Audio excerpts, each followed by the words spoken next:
আগামীকাল থেকে তোমায় আর আসতে হবে না, টাকার খামটা হাতে তুলে দিয়ে বললেন কাকিমা। চোখ নামানো, যেন ঘোর অপরাধবোধে জর্জরিত এক প্রাণ ছটফট করছে। কখন এই ঘর ছেড়ে অনেক দূরে পালিয়ে গিয়ে হাঁপ ছেড়ে বাঁচবে। চানাচুর মুড়ির বাটি আর লাল চায়ের কাপটা সামনে নামিয়ে দিয়ে দ্রুত গতিতে ঘর থেকে বেরিয়ে গেলেন কাকিমা। শিউলি তাকিয়ে থাকলো সেই দরজার দিকে। ধীরে ধীরে চোখ ঝাপসা হয়ে এলো।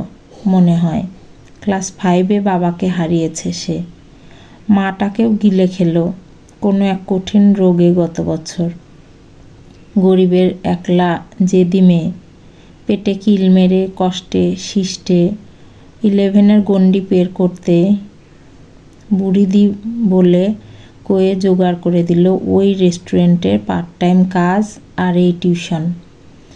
এই চঞ্চল বাচ্চাটাকে পড়াতে গিয়ে শিউলি বুঝতে পারে বড় হয়ে যে করেই হোক শিক্ষিকা হবে সে। চোখ উজ্জ্বলতর হয়ে ওঠে তার। ক্লাসের অন্য বান্ধবী যখন বাবার স্কুটারে পেছনে চেপে তার জ্যাকেটের পকেটে হাত ঢুকিয়ে দিয়ে যায়, যতটা সম্ভব গুটিসুটি হয়ে বসে মোটা কাপড় পরে ফিজিক্স পড়তে যেত, শিউলি তখন ফিনফিনে একটা চুড়িদারের ওপর মায়ের পুরনো চাদর জড়িয়ে ঠকঠক করে কাঁপতে কাঁপতে বাচ্চাটাকে পড়াতে যেত। তারপর যেত সে রেস্টুরেন্টে, ডেস্কের কাজ তার। রাত হলে বাড়ি ফিরে তারপর নিজের পড়াশোনা। ওই রেস্টুরেন্টের মাইনে আর এই টিউশনের বেতন মিলিয়ে চলে যাচ্ছিল শিউলির।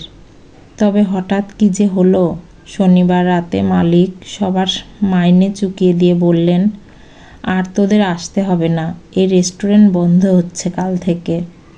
আর আজ এই বাচ্চাটার মাও জবাব দিল। যদিও এমনটা হবে আজ করেছিল শিউলি। ধারের কারণে যার রেস্টুরেন্ট বন্ধ হয়ে যায় সে কি আর মাইনে দিয়ে নিজের বাচ্চাকে পড়াতে পারে? খানিকটা চাপা কষ্ট চোখ ঠিকরে বেরিয়ে আসতে চাইল যেন। বাচ্চাটার দিকে শিউলি তাকিয়ে দেখল। অন্য দিনের মতো দুষ্টুমি করছে না সে, বরং সেও যেন ভারী কষ্ট জমিয়ে আছে। শিউলিদির কাছে পড়তে সে খুব ভালোবাসে। তার আগে অন্য কোনো পড়াতে আসা দাদা বা দিদি মায়ের দেওয়া জল খাবারের ভাগ ওর দিকে এগিয়ে দেয়নি তো। শিউলিদি এগিয়ে দিত, মিষ্টি করে বলতো, দেখি তো কে ফার্স্ট হয়। সবসময় হেরে যেত শিউলিদি। আজ হঠাৎ মায়ের মুখে ওরকম কথাটা শুনে খুব খারাপ লেগেছে তার। শিউলি ছলছল করতে থাকা চোখে তার মাথায় একটু হাত বুলিয়ে দিয়ে আলতো করে গাল টিপে বলে, আমি কোথাও যাব না বাবু, তোমাকে ডাক্তার বানিয়ে তবে আমার ছুটি। তারপর উঠে যায় সে। কাকিমা মাথায় হাত দিয়ে টেবিলের পাশে বসে আছেন। তার পায়ের সামনে বসে কোলে মাইনের খামটা রেখে দিয়ে শিউলি বলে, আমার টাকা লাগবে না কাকিমা, ঝিলিকের তো আর কয়েকদিন বাদে অ্যানুয়াল এক্সাম, আমাকে পড়াতে দাও। আর দেখো সব কষ্ট ঘুচে যাবে। আমার মন বলছে। থাকতে না পেরে শিউলিকে জড়িয়ে ধরে হাউ হাউ করে কেঁদে ওঠে কাকিমা। শিউলিও বড় মেয়ের মতো আগলে ধরে তাকে। পেছন থেকে গুটি গুটি পায়ে এগিয়ে এসে দুটো হাত জড়িয়ে ধরে তার। এরপর গুনে গুনে ঠিক 8 দিন পর 19 তারিখ থেকে প্রায় প্রতিটি দিন দুবেলা করে শিউলি পড়াতে আসে। কাকিমা বকাবকি করে। স্কুলের ব্যাপারে জিজ্ঞাসা করলে সে খালি মুচকি হেসে ঝিলিকের গাল টিপে দেয়। এই 8 দিন পড়াতে এলে না কেন? ঝিলিকের এই প্রশ্নে মুখখানা আরও যেন ফ্যাকাশে হয়ে যায় শিউলির। কি যেন ভেবে নিয়ে কাকিমার দিকে তাকিয়ে বলে, জ্বর এসেছিল কাকিমা, আর কামাই হবে না দেখো। কাকিমা আর ঝিলিকের সাথে বসেই পরম তৃপ্তি করে নুন ভাত ফ্যান ভাত খেয়ে নেয় সে। 15 তারিখ ঝিলিকের রেজাল্ট বের হয়েছে। কিছুটা নারকেল কোড়া আর খানিকটা চিনি মিশিয়ে নাড়ু বানালেন কাকিমা। ঝিলিক সেকেন্ড হয়েছে। ওর মতো দুরন্ত মেয়ের এমন রেজাল্ট শিউলি ছাড়া এ পৃথিবীর আর কারো দ্বারা হতো না। ভাবতে ভাবতে ফোন আসে। ওপারে কাকু, শুনছো, আমি লটারি জিতেছি আমি। আমাদের রেস্টুরেন্ট আবার খুলবে এই টাকায়। সব ধার এতেই মিটে যাবে। কি অবিশ্বাস্য, কালই প্রথম টিকিট কাটলাম আর আজ দেখো ঠাকুর মুখ তুলে চেয়েছে রমা, ঠাকুর মুখ তুলে চেয়েছে। কান্নায় দু চোখ ভরে আসে কাকিমার। ছুটে এসে হাত জোর করে মা দুর্গার বাঁধানো ছবির সামনে অঝরে কাঁদতে থাকেন তিনি। কানে ভাসতে থাকে শিউলির বলা সেই কথা, আর দেখো সব কষ্ট ঘুচে যাবে, আমার মন বলছে।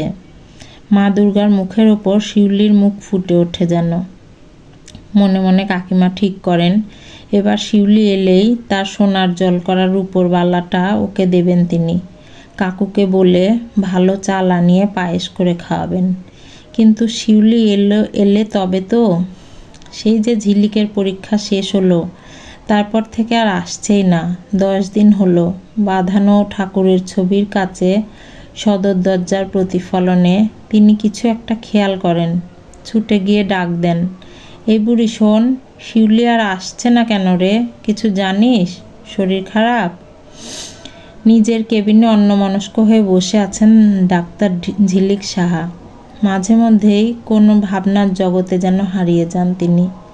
মাথার মধ্যে প্রতিধ্বনিত হয় সেদিন দরজার পেছন থেকে শোনা বুড়িদির কথাগুলো। শিউলি তো আগের মাসে মারা গেল গো কাকি। হ্যাঁ, ওই ওর মায়ের যে রোগটা হয়েছিল, নাম জানি না, ওই ডাক্তারবাবু জানে। হ্যাঁ গো, ওই তো 17 তারিখ। হাজারো প্রশ্ন খেলা করে যায় ঝিলিকের মাথার মধ্যে। দূর থেকে যেন কেউ দাঁড়িয়ে দেখে ঝিলিককে, আদর করে গাল টিপে দিতে খুব ইচ্ছে করে তার। দূর থেকে সে যেন বলে ওঠে, এই তো আমার বাবুটা, এখন তো ডাক্তার, এবার আমার ছুটি। কলমে অনয় ভট্টাচারিয়া, কণ্ঠে লাবণী সাহা।